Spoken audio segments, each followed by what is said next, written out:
Matika. Isa boses ang inyong opinyon dito sa Mate. 13 minuto pasang ika-6 ng gabi. Matika. Isa boses ang inyong opinyon dito sa Mate. Welcome po sa programang Mate. Ngayong araw ng Huwebes, ika-28 sa buwan ng Enero taong 2010. Matika. Isa boses ang inyong opinyon dito sa Mate. At syempre ako pa rin po si Saldo Lanon na nag-imbita po sa inyo na sana'y samahan nyo kami ng aking katuwang sa programa ngayong gabi sa loob lamang po ng isang oras, alas 6 hanggang alas 7. Dito lamang po sa himpirang DZRJ 810 kHz yung mga kalapitan. Ito po ang Radyo Bandido. Matika. Isa boses ang inyong opinyon dito sa Mate. At sa lahat po ng inaabot ng ating broadcast, magandang gabi po sa inyong lahat dito sa Pilipinas at syempre sa Western Hemisphere, magandang umaga po sa inyo dyan. Matika. Isa boses ang inyong opinyon dito sa Mate. Araw na naman po ng Huwebes ang Exit Super from Poverty segment ng ating programang Mate. At syempre katuwang po natin sa programang ito ang spokesperson po ng Americans for a Better Philippines, walang iba kung hindi si Engineer Arthur Bihoy. Engineer, magandang gabi and syempre welcome back. Thank you, Charlie. Thank you, Albert, for having me, and good evening, everybody. At syempre, na gaya nga po ng sinasabi ko na bagamat sila ay patuloy na nandun na sa Estados Unidos at namumuhay ng matiwasay at mapayapa at medyo maginhawa, ay narito pa rin po ang kanilang kaisipan dito sa Pilipinas at nais po nilang i-share sa atin ang kanilang mga obserbasyon kung bakit patuloy pong mayroong kahirapan dito sa Pilipinas at syempre bukod sa mga obserbasyon na yan ay ang mga kagyat na solusyon sa mga obserbasyon na kanilang naobserbahan na siyang dahilan kung bakit patuloy ang kahirapan sa ating bansa. Bueno, total ay election naman, engineer, ano? At makikita mo rin itong mga politiko na paulit-ulit sa kanilang mga plata de gobyerno na sakaling sila ang mahalal, ano? Pero mas maigi din siguro na hindi rin natin tigilan, ano? Dito sa ating programang Exit Superhighway from Poverty, kung ano yung ating mga mungkahi na dapat gawin ng mga politiko upang sa ganoon ay makatulong sa pagresolba sa walang katapusang kahirapan na nararamdaman ng ating mas maraming bilang ng mamamayang Pilipino. Kaya siguro ang tanong ko ulit sa iyo, engineer, ano? Siguro kailangan kulitin din natin itong mga politiko ito at kailangan gamitin natin ang ating programa upang ipahayag sa kanila kung ano ba kailangan i-preview natin ulit, engineer, ano? Itong mga nakikita ninyong mga pangunahing dahilan kung bakit hanggang ngayon sa halip na umangat ang bansa ay talagang patuloy na nagdarahop, ano?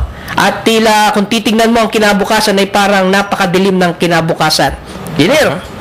Yeah, palaging sinasabi na ang malaking bagay na natuklasan namin yung ating constitution ay seriously flawed, no? Yes. So kailangan talaga maayos natin itong constitution. Unang-una para maprotektahan natin ang ating mga buwis, no? Imbes na nawawala lang ng parang magic mabilis sa mga mga pork barrel na walang explanation at saka ibang mga corruption na hindi malaman kung paano yung pagbago ng constitution ma-improve ang check and balance, then maproprotektahan ang pera ng mamamayan para magamit para sa kanilang ikabubuti. Yes. No?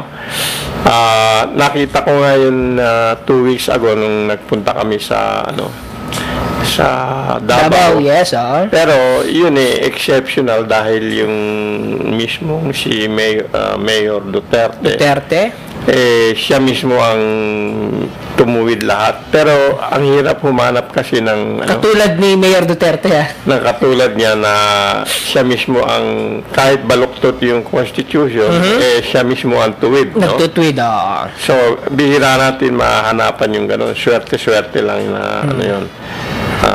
Ang importante, maiwasan natin ang temptation through improve check and balance para hindi mangyari yung mangyari. No? Kagaya na yun, ang daming oras na naaksaya sa Congress at Senate, investigation ng investigation, sila mismo ang iniimbestigahan. Ang Senate hindi naman designed na investigative body. Kaya ang tawag doon legislative body natin. Ngayon, ang nangyayari parang investigating and mudslinging body ang nangyayari dun sa Senate at Congress. Nakita niyo naman just a few days ago Yes. yung investigasyon sa C5. Ano yun, ang daming naaksayang oras, ang daming kailangan na sana inaasikaso ng Congress at Senate itong mga bagong technology para ma-amend ang Constitution para umadjust dito sa mga bagong technology tsaka mga ibang bagong process.